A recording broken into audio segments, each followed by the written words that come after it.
Iran যেহেতু হামলা করছে এবং বলছে যে সমস্ত গুরুত্বপূর্ণ তাদের অর্থনৈতিক ক্ষেত্রগুলো মধ্যপ্রাচ্যে যার যা আছে সেগুলো তারা একদম শেষ করে দেবে, এইটা বলার পরেই দেখছে যে ওরে বাবা বিপদ, এদের মানে ভোগ বিলাসী জীবন যাপন, হ্যাঁ, এগুলি তো বন্ধ হয়ে যাবে। সেই কারণে এখন একটু নমনম করতেছে। খুবই ইন্টারেস্টিং একটা খবর দর্শক। সংযুক্ত আরব আমিরাত সম্ভবত ভয় পেয়েছে। তারা ভয় পেয়ে বলছে যে সংযুক্ত আরব আমিরাতের ভূখণ্ড মার্কিন যুক্তরাষ্ট্রকে ব্যবহার করতে তারা দেবে না।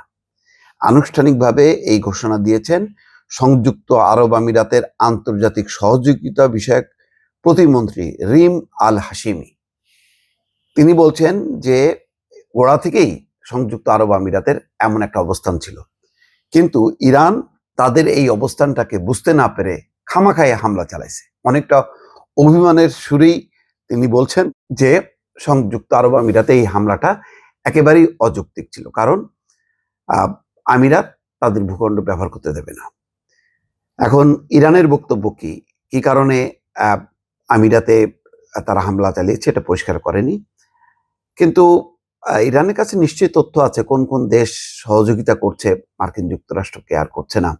সেটা নিশ্চয়ই না জেনে এমন কাজ ইরানের এই মুহূর্তে করার কথা না। যাই হোক, বোঝা যাচ্ছে যে একটা আত্মসমর্পণের হুমকি। যেহেতু ইরান হচ্ছে আরব দেশগুলোর প্রতিবেশী রাষ্ট্র, আমেরিকা আজ আছে কাল নেই, তার প্রয়োজন ফুরাইলে সে চলে যাবে, তখন কি হবে? তখন কি ইরানকে সামলাইতে পারবে সৌদি আরব, সংযুক্ত আরব আমিরাত, কুয়েত, কাতার? পারবে না। ইরানের সামরিক শক্তির সাথে কোনোভাবেই এসব দেশ পেরে উঠবে না। এই কারণে সুর নরম করেছে এবং বলেনি যে এই হামলার প্রতিশোধ নেওয়া হবে। মন্ত্রী বলছেন যে ইরানের হামলা সত্ত্বেও সংযুক্ত আরব আমিরাত তার যেই গুরুত্বপূর্ণ স্থাপনা বা অন্যান্য কর্মকাণ্ড সেগুলোর কাজ চলতে থাকবে, কিন্তু তারা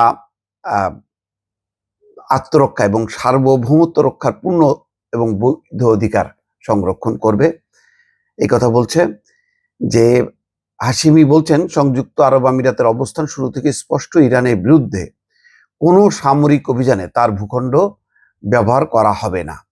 হাশিমি আরো বলছেন ইরান সংযুক্ত আরব আমিরাতের ঘোষিত অবস্থান বিবেচনা না করেই তাদের উপর আক্রমণ শুরু করেছে। সংযুক্ত আরব আমিরাত এবং অন্যান্য উপসাগরীয় দেশগুলো সামরিক সংঘাত এবং উত্তেজনা এড়াতে কূটনৈতিক প্রচেষ্টা চালিয়ে যাচ্ছে। তার মানে ইরান হামলা চালাইছে বলে পাল্টা হামলা চালাবে এইটা বলার সাহস তাদের নেই। আমিরাতের প্রতিমন্ত্রী বলছেন সংযুক্ত আরব আমিরাত তেহরানে তাদের দূতাবাস বন্ধ করার এবং তাদের রাষ্ট্রদূত প্রত্যাহারের পদক্ষেপ নিয়েছে। তিনি বলেন আমাদের বার্তা স্পষ্ট, ইরানি হামলা অযৌক্তিক।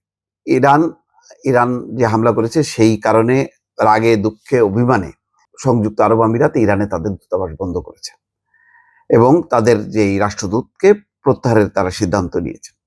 রিম আল হাশিমি বলেন ইরানি হামলা সত্ত্বেও সংযুক্ত আরব আমিরাতের সব গুরুত্বপূর্ণ ক্ষেত্র কোনো বাধা ছাড়াই কাজ চালিয়ে যাচ্ছে এবং দেশ জুড়ে জনজীবন স্বাভাবিক রয়েছে।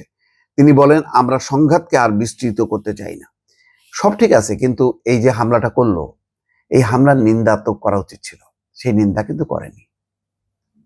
সেই নিন্দা সংযুক্ত আরব আমিরাত করেনি।